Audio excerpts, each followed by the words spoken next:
அனைவருக்கும் இனிய வணக்கம். So good morning to all. So இப்போ இன்னைக்கு கிளாஸில் நம்ம 6th ஸ்டாண்டர்ட் யூனிட் 1 மெஷர்மெண்ட்ஸ் பார்க்கலாம். ஸோ நம்ம போன கிளாஸில் என்ன பார்த்துருந்தோன்னு உங்களுக்கு ஞாபகம் இருக்கும். What is meant by science அப்படிங்கிறத பற்றி பேசியிருந்தோம். And also branches of science அப்படிங்கிறத பற்றியும் பேசணும். ஞாபகம் இருக்கும்னு நினைக்கிறேன் உங்களுக்கு. பிரான்ச்சஸ் ஆஃப் சயின்ஸை பற்றி பேசியிருந்தோம். ஃபிசிக்ஸ், கெமிஸ்ட்ரி, பயாலஜி, பயாலஜியில் 2, பாட்டனி, ஜுவாலஜி, இதை பற்றியெல்லாம் பேசியிருந்தோம். ஸோ இப்போ நம்ம என்ன பேச போகிறோம் அப்படின்னு பார்த்தீங்கன்னா, ஃபர்ஸ்ட் சாப்டருக்குள்ளார போகலாம். ஃபர்ஸ்ட் சாப்டர் அப்படிங்கிறது என்னன்னு பார்த்தீங்கன்னா, யூனிட் 1 வந்து மெஷர்மெண்ட்ஸ், அளவீட்டியல் அப்படின்னு ஒன்று. ஏன் சார் நம்ம இதை படிக்கணும்? முதல்ல why we study about measurements. ஒருவேளை நம்ம இப்போ கடைக்கு போய் ஒரு சட்டை தைக்க கொடுக்குறோன்னு வச்சுங்களேன், ஒரு துணியை வாங்கிட்டு நீ போப்பா நான் வச்சு கொடுக்குறேன் அப்படின்னா நம்ம வந்துடுவோமா? நம்ம என்ன சொல்ல வேண்டியது இருக்கு? அளவு எடுத்துக்குங்க அப்படின்னு சொல்ல வேண்டியது இருக்கு. ஏன் அளவு எடுத்துக்க வேண்டியது இருக்கு? அப்பதான் சரியா சட்டை தைக்க முடியும். இல்லைன்னா அவர் வேற ஒரு சைஸில் தைச்சு வச்சிருவாரு. ஒன்று நமக்கு பத்தாது, இல்லை ரொம்ப பெருசா போயிடும். ஸோ அப்போ இந்த இடத்துல நிச்சயமா நம்ம மெஷர் பண்ண வேண்டிய கட்டாயத்தில் இருக்கும். சரி சார், வேற ஏதாவது யூஸ் இருக்கா நமக்கு மெஷர் பண்றதுல? கடைக்கு போறோம், காய் வாங்குறோம், இல்லை நம்ம ஒரு பொருளை திருப்பி கொடுக்குறோம், விற்கிறோம். அப்ப ஸோ எல்லா இடத்துலையுமே அளவீடு அப்படிங்கிறது ரொம்ப ரொம்ப முக்கியமான ஒன்றா இருக்கு. Measurement is most important in our day to day life. சரி, வேற ஏதாவது இதுக்கு மட்டும்தான் பயன்படுத்தணுமா? வேற எதுக்காவது நம்ம பயன்படுத்த முடியுமா இங்க அப்படின்னு யோசிச்சோம்னா, டெக்னாலஜியில, தொழில்நுட்ப பகுதியில் ஒரு ராக்கெட் செய்கிறோம், ஒரு கார் செய்கிறோம், இல்லை ஒரு பஸ் செய்கிறோம், இல்லை ஒரு லேப்டாப் செய்கிறோம், இல்லை ஒரு கம்ப்யூட்டர் செய்கிறோம், ஒரு லைட்டு, ஈவன் லைட்டு, இல்லை ஒரு ஸ்டவ், எது செய்யறதா இருந்தாலும் மெஷர்மெண்ட் அப்படிங்கிற ஒன்று அவசியமா இருக்கு. ஸோ அப்போ நம்ம கட்டாயமா மெஷர்மெண்ட்டை பற்றி தெரிஞ்சே ஆகணும், அளவீடுதலை பற்றி தெரிஞ்சிருக்கணும். ஸோ இப்போ இந்த அளவீடுதல் அப்படிங்கிறது இன்னைய காலகட்டத்தில் எப்படி இருக்கு அப்படின்னு நம்ம பேசுறதா இருந்தா, இன்னைக்கு காலத்தில் நம்ம அளவீட்டு முறை அப்படிங்கிறது எப்படின்னா, நம்மளோடது எஸ்ஐ அளவீட்டு முறையா இருக்கு. இப்ப நம்முடைய அளவீட்டு முறை எஸ்ஐ அளவீட்டு முறை. இன்னைக்கு நம்ம பயன்படுத்திக்கிட்டு இருக்கிறது எஸ்ஐ அளவீட்டு முறை. இதுதான் நம்ம இன்னைக்கு பயன்படுத்திக்கிட்டு இருக்கிறது. இன்டர்நேஷனல் சிஸ்டம்ஸ் அப்படின்னு சொல்லுவோம். இந்த முறையை தான் நம்ம பயன்படுத்திக்கிட்டு இருக்கோம், பன்னாட்டு அளவீட்டு முறை. அப்ப ஆரம்ப காலகட்டத்தில் எப்படி சார் இருந்துச்சு இது அப்படின்னு பத்தி நம்ம பேசி ஆகணும். அப்ப ஆரம்பத்துல எல்லாம் எப்படி இருந்துச்சு? முதல்ல நம்ம எப்படி அளந்துகிட்டு இருந்தோம்னா, FPS இந்த முறையில தான் அளந்துகிட்டு இருந்தோம். அப்படின்னா என்ன சார் அப்படின்னா, ஃபுட், பவுண்ட், செகண்ட் சிஸ்டம். இதுதான் அதுக்கு பேரு. Foot, pound, second system, FPS முறை. இந்த முறையில தான் நம்ம முதல் அளந்துகிட்டு இருந்தோம். அப்ப இதை வேண்டாம்னு சொல்லிட்டு விட்டுட்டோம். ஏன் இதை வேண்டாம்னு சொன்னோம்? அப்படி வேற மாதிரி பேசுறதா இருந்தா, டிஸ்அட்வான்டேஜஸ் ஆஃப் FPS சிஸ்டம் அப்படின்னு பார்க்கணும். அது என்ன sir disadvantages of FPS system அப்படின்னா, இந்த முறையோட குறைகள் என்னென்ன அப்படின்னு வச்சுக்கோங்களேன். இப்ப உதாரணத்துக்கு நான் ஒரு எக்ஸாம்பிள் சொல்றேன். ஃபுட்டுங்கிறது அந்த காலத்துல ஜானு, மொளம் அப்படின்லாம் சொல்லுவோம்ல, அது தப்படி அப்படின்லாம் சொல்றது. பவுண்டு, அதுவும் ஒரு அளவீட்டு முறை, ஒரு குறிப்பிட்ட அளவுல அள்ளி கொடுக்கிறது. செகண்டுங்கிறது அது ஒரு அளவீட்டு முறை, காலத்தை அளக்கக்கூடியது. இப்ப இன்னைக்கும் நாம எஸ்ஐ சிஸ்டத்துல செகண்ட் தான் யூஸ் பண்றோம். ஆனா இப்ப இது ரெண்டும் வேற வேற. இப்ப உதாரணத்துக்கு நீங்க ஜவுளி கடையில போய் துணி வாங்க போறீங்க, ஒரு சட்டை தைக்கலாம்னு போறீங்க. ஸோ அப்ப பக்கத்துல இருக்க டைலர்கிட்ட போய் எனக்கு சட்டை தைக்க எவ்வளவு துணி வேணும்னு கேட்குறீங்கன்னு வச்சுக்கிடுவோமே.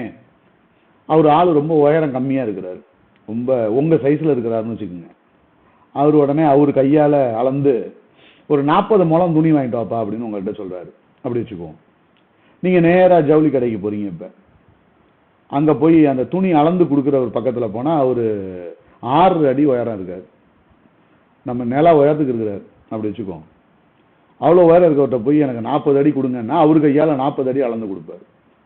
அப்ப அது என்ன ஆகும்னு வித்தியாசம் உங்களுக்கு புரியும்னு நினைக்கிறேன்.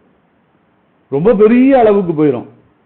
அப்ப இந்த முறையில் இருக்கக்கூடிய சிக்கல் அதுதான். இதுதான் டிஸ்அட்வான்டேஜ்ங்க.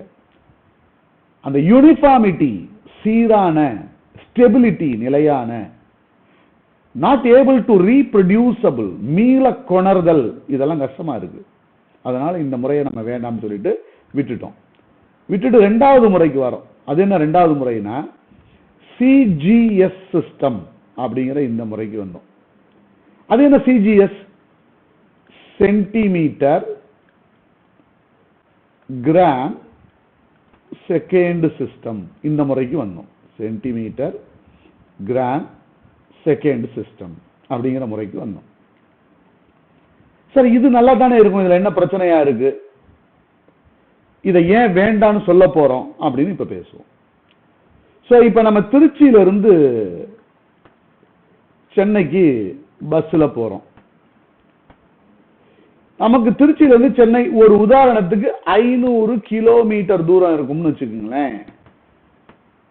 இந்த 500 கிலோமீட்டரை மீட்டரா மாத்துனீங்கன்னா இத்தனை மீட்டர் வரும்.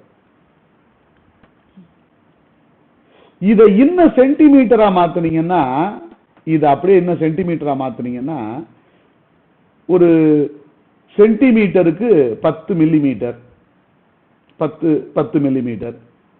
அப்ப ஒரு மீட்டருக்கு 100 சென்டிமீட்டர். சோ இப்படி மாத்தினா, அப்ப இந்த மீட்டருக்கு பதிலா இங்க 100 சென்டிமீட்டர் போடுறேன். அப்ப 5 போட்டு இத்தனை சைபர் போட்டு அதுக்கப்புறம் ஒரு 2 சைபர் போட்டு இத்தனை சென்டிமீட்டர் வந்துடும். நல்லா புரிஞ்சுக்குங்க. இங்க கிலோ, இது கிலோன்னா 1000, இது மீட்டர். இப்ப இந்த மீட்டரை எடுத்துட்டு தான் நம்ம என்ன பண்ணிருக்கோம், சென்டிமீட்டர் போட்டிருக்கோம். ஒரு மீட்டருக்கு 100 சென்டிமீட்டர், அதனால இத்தனை சென்டிமீட்டர் வந்துருச்சு. இப்ப பஸ்ல போய்கிட்டு இருக்கீங்க, திடீர்னு உங்களுக்கு ஒரு சந்தேகம் வந்துச்சு, இல்ல டிரைவருக்கே ஒரு சந்தேகம் வந்துருச்சு. திருச்சிக்கிட்ட வந்து அவர் யோசிக்கிறார், எவ்வளவு தூரம் இன்னும் சென்னைக்கு இருக்கு அப்படின்னு பார்க்கலாம்னு பாக்குறாரு. அப்ப பாத்தீங்கன்னா ரோட்ல ஒரு பெரிய கல்லு ஒண்ணு வச்சிருப்பாங்க, அவ்வளவு பெரிய கல்லு. இதுல தான் போட்டிருப்பாங்க 500 கிலோமீட்டர், 1000 கிலோமீட்டர் அப்படின்லாம் போட்டிருப்பாங்க. ஆனா இந்த முறையை நீங்க பயன்படுத்தினீங்கன்னா அந்த கல்லுல இவ்வளவு பெருசுக்கு எழுதியிருக்கும். அப்புறம் டிரைவர் என்ன பண்ணணும், வண்டியை நிறுத்திட்டு இறங்கி ஒரு டீயை குடிச்சிட்டு வந்து 1, 10, 100 அப்படி எண்ணிக்கிட்டு இருக்கணும். 1s, 10s, 100s, 1000s அப்படின்னு போட்டு இவ்வளோ சென்டிமீட்டர் போகணும்னு சொல்லணும். சோ இதுல இருக்க பிரச்சனை உங்களுக்கு புரியுதுங்களா?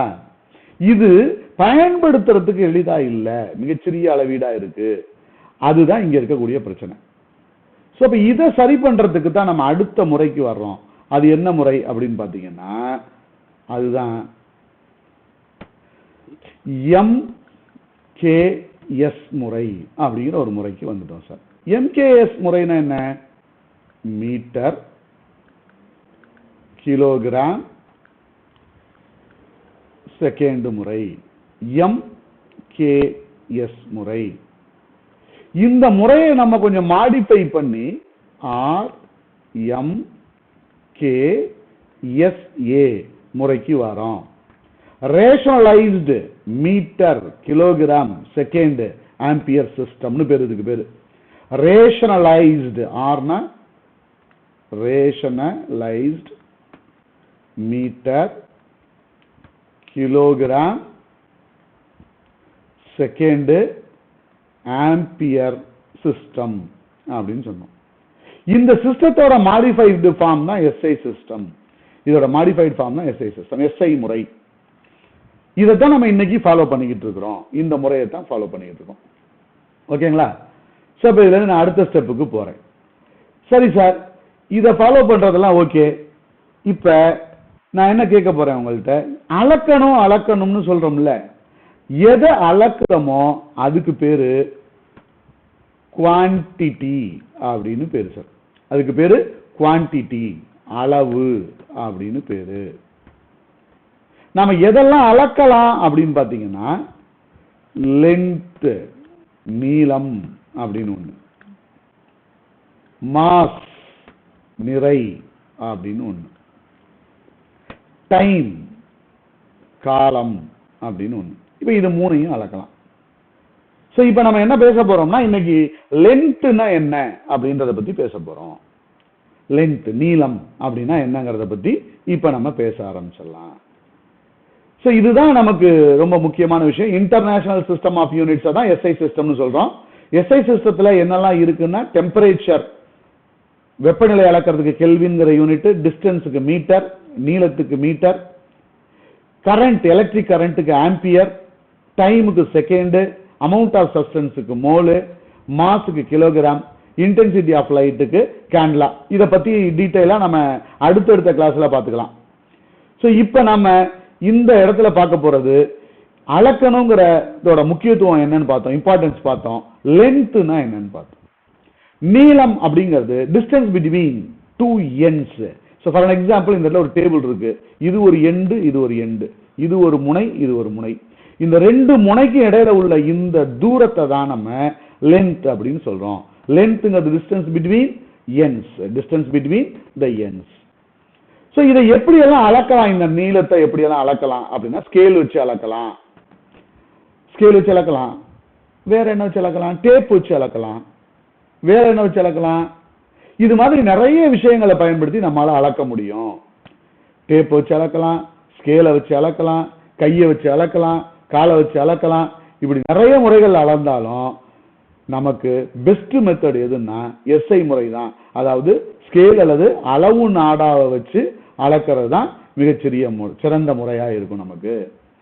ஸோ இப்போ எப்படி அளக்கணும்னு இப்போ பார்க்கணும். இதில் நம்ம இஷ்டத்துக்கு அளக்கலாமா சார்? எப்படி சார் அளக்கிறது? இப்போ இதில் என்ன நமக்கு தெரிஞ்சிருக்கணும்னா, நீங்க பயன்படுத்தக்கூடிய ஸ்கேலை பத்தி தெரிஞ்சிருக்கணும். ஸ்கேல்ல என்ன சார் தெரிஞ்சிருக்கணும் நமக்கு? ஸ்கேல் அப்படிங்கிறதுல அளவீடு எப்படி இருக்கும் அப்படின்னு நமக்கு தெரியணும். ஸ்கேல்ல அளவீடு எப்படி இருக்கும் அப்படின்னு பாத்தீங்கன்னா, அதுல கவனிச்சு பாத்தீங்கன்னா 1 2 3 4 5 6 அப்படின்னு போட்டிருக்கோம். அதுக்கு முதல்ல 0ன்னு ஒண்ணு போட்டிருக்கும். நான் சொல்றதெல்லாம் கரெக்டா பாருங்க. நீங்க ஒரு ஸ்கேல் ஒன்னு எடுத்துக்கிட்டீங்கன்னா அந்த ஸ்கேல்ல எப்படி இருக்கும் அளவீடுன்னு பாத்தீங்கன்னா இப்படி இருக்கும். இந்த ஸ்கேல்ல இங்க 0ன்னு குறிச்சிருப்பாங்க, அப்புறம் இங்க 1ன்னு இருக்கும், அப்புறம் இங்க 2ன்னு இருக்கும். இப்படியே குறிச்சிட்டு போயிருப்பாங்க. இப்ப இந்த 1 அப்படிங்கிறது என்னன்னா சென்டிமீட்டர்.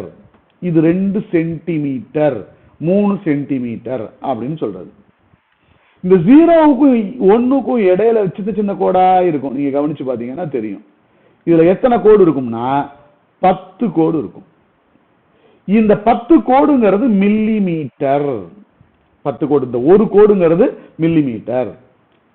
சோ இப்ப இந்த இடத்துல நாம என்ன புரிஞ்சுக்கிறோம்னா, 1 சென்டிமீட்டருக்கு இடையில 10 மில்லிமீட்டருக்கு கோடு இருக்கும். 1 சென்டிமீட்டருக்கு இடையில 10 மில்லிமீட்டர் இருக்கும். நல்லா புரிஞ்சுக்குங்க. அப்ப இந்த 1 சென்டிமீட்டர் மாதிரி 100 சென்டிமீட்டர் சேர்ந்தது 1 மீட்டர் அப்படின்னு புரிஞ்சுக்கணும். நான் சொல்ற கரெக்டா புரிஞ்சுக்கிட்டீங்கன்னா ரொம்ப அடிப்படையான ஒரு விஷயம். 1 சென்டிமீட்டர்ல 10 மில்லிமீட்டர் இருக்கிற மாதிரி 1 மீட்டர்ல 100 சென்டிமீட்டர் இருக்கும். அப்ப 1 மீட்டர்ல எத்தனை மில்லிமீட்டர் இருக்கும்னு பாருங்களேன். இந்த 1 மீட்டருக்கு 1 மீட்டர் எழுதிட்டேன், இந்த இஸ் ஈக்குவல் டு போட்டுட்டேன், இந்த 100க்கு இங்க 100 போட்டேன். இப்ப இந்த இடத்துல சென்டிமீட்டர் இருக்குங்களா? இந்த சென்டிமீட்டருக்கு பதிலா நான் என்ன எழுத போறேன்னா இந்த 10 மில்லிமீட்டர் எழுத போறேன். பெருக்கல் போட்டுட்டேன். சென்டிமீட்டருக்கு பதிலா 10 மில்லிமீட்டர். இப்ப 100 பெருக்கல் 10 1000 மில்லிமீட்டர் அப்படின்னு எழுதணும். சோ இது மாதிரி அளவீட்டு முறைகள் நீளத்தை பொறுத்த வரைக்கும் இந்த மாதிரியான அளவீட்டு முறைகள் இருக்கு. சோ அதுல என்னெல்லாம் சொல்லியிருக்காங்கன்னு பாருங்க. 1 கிலோமீட்டர் அப்படிங்கிறது 1000 மீட்டர். 1 கிலோமீட்டருங்கிறது 1000 மீட்டர். 1 மீட்டருங்கிறது 100 சென்டிமீட்டர். 1 சென்டிமீட்டருங்கிறது 10 மில்லிமீட்டர் அப்படின்னு சொல்லியிருக்காங்க. சோ இந்த இடத்துல இந்த விஷயத்தை நீங்க மனப்பாடமா பண்ணி வச்சிருக்கணும். பட் புரிஞ்சு படிச்சிருக்கணும். 1 கிலோமீட்டருக்கு எத்தனை மீட்டர்? 1000 மீட்டர். 1 மீட்டருக்கு எத்தனை சென்டிமீட்டர்? 100 சென்டிமீட்டர். 1 சென்டிமீட்டருக்கு எத்தனை மில்லிமீட்டர்? 10 மில்லிமீட்டர் அப்படின்னு எடுத்துக்கலாம். சோ இந்த இடத்துல ஒரே ஒரு விஷயம் மட்டும் சொல்றாங்க.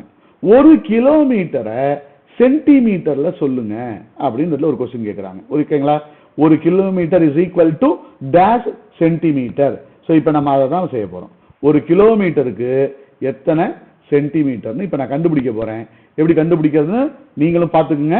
நான் முடிச்ச உடனே திருப்பி உங்களுக்கு ப்ராப்ளம் கொடுப்பேன், நீங்க கட்டாயமா போடணும். சோ இப்ப கேட்கறது என்ன கேட்கறாங்க?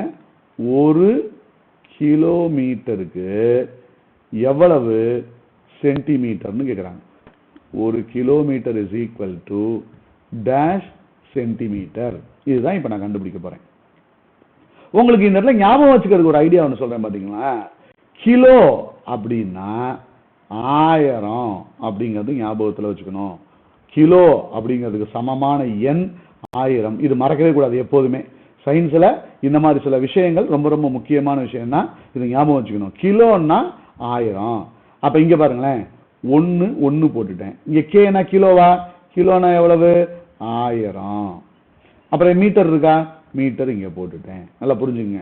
இந்த 1 போட்டுட்டேன், கிலோவுக்கு பதிலா 1000 போட்டுட்டேன், இந்த மீட்டருக்கு பதிலா மீட்டர் போட்டிருக்கேன். இப்ப அடுத்தது வர பாருங்க, 1 போட்டுட்டேன், பெருக்கல் 1000 போட்டுட்டேன், பெருக்கல். இப்ப இந்த மீட்டருக்கு பதிலா எவ்வளவு எழுதலாம்? இங்க பாருங்க, ஒரு மீட்டருங்கிறது, இந்த இடத்துல கவனிச்சு பாருங்க, ஏற்கனவே இப்ப நம்ம கொஞ்ச நேரம் முன்னாடி தானே பேசணும். ஒரு மீட்டருங்கிறது 100 சென்டிமீட்டர். அப்ப இந்த மீட்டருக்கு பதிலா 100 சென்டிமீட்டர் அப்படின்னு எழுதலாம். அப்ப 1 பெருக்கல் 1000 1000 பெருக்கல் 100 சென்டிமீட்டர். அப்ப இதுல ஒரு 3 சைஃபர், இதுல ஒரு 2 cipher.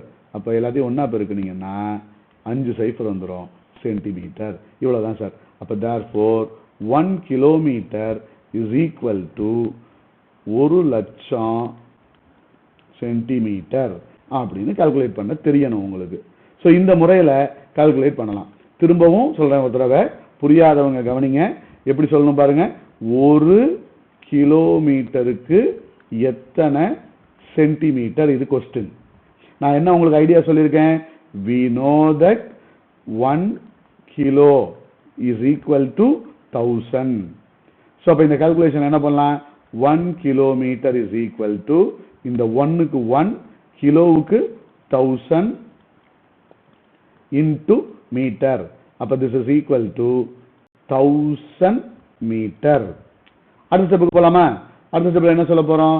we know that 1 meter is equal to 100 centimeter. அப்ப என்ன செய்யணும்? 1 kilometer is equal to, இந்த 1000க்கு 1000 போட்டுறேன், இந்த மீட்டருக்கு பதிலா எவ்வளவு போடணும்? 100 சென்டிமீட்டர். அப்ப therefore 1 kilometer is equal to, இந்த 1000ல ஒரு 3 0, இதுல ஒரு 2 0, 5 0, 1 2 3 4 5 சென்டிமீட்டர். ஸோ இதுதான் ஆன்சர். அவ்வளவுதான். ஸோ இப்படி தான் கன்வெர்ட் பண்ணணும். ஓகேங்களா? ஸோ நம்ம இன்னைக்கு ஹோம்ஒர்க், உங்க கிளாஸ் ஒர்க் நோட்ல நான் சொல்றதெல்லாம் எழுதியிருக்கணும். போன கிளாஸ்ல பார்த்த வீடியோவையும் பார்த்துட்டு அதுல இருந்து நீங்க என்னென்ன கேள்விக்கு ஆன்சர் எழுதியிருக்கணும்னா, what is meant by science, class work note எழுதியிருக்கணும். What is meant by physics. மூணாவது question, what is meant by chemistry. இதெல்லாம் நீங்க போன கிளாஸ்ல நடத்தினதை பார்த்தீங்கன்னா தெரியும். உங்களோட வாட்ஸ்அப்ல இதுக்கான வீடியோக்கான லிங்க் இருக்கு, அதை கிளிக் பண்ணி உள்ள போய் பார்த்துட்டு இந்த 3 கொஸ்டினும் ஹோம்ஒர்க்கா எழுதியிருக்கணும். ஸோ இது இல்லாம இப்ப நான் ஒரு ஹார்ட் கொஸ்டின் உங்களுக்கு கொடுக்குறேன். என்ன கொடுக்குறேன்னா, 5 kilometre is equal to dash centimetre. இது ஒரு ப்ராப்ளம். இன்னொரு problem,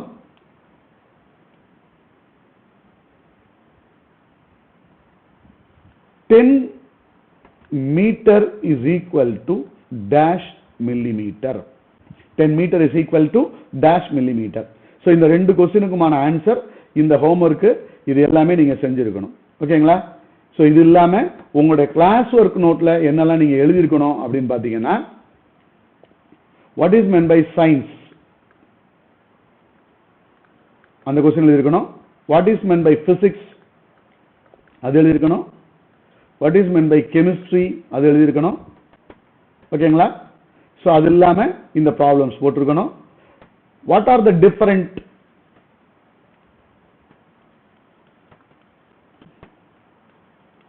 types of or systems of measurements, அளவீடுகளின் வகைகள் யாவை இது எழுதியிருக்கணும். ஓகேங்களா? இந்த இடத்துல ஒரு ஹார்ட் கொஸ்டின் ஒன்று, அது என்னன்னா why SI system is superior to all. SI முறை ஏன் மற்ற முறைகளை விட சிறந்தது? இந்த கேள்விக்கெல்லாம் நீங்க ஆன்சர் ரெடியா வச்சிருக்கணும். ஸோ கட்டாயமா நீங்க ஸ்கூலுக்கு வரும்போது இல்ல நான் சொல்லும்போது எனக்கு கொண்டு வந்து கொடுக்கணும், இல்ல வாட்ஸ்அப்ல நீங்க அனுப்ப வேண்டியது இருக்கும்.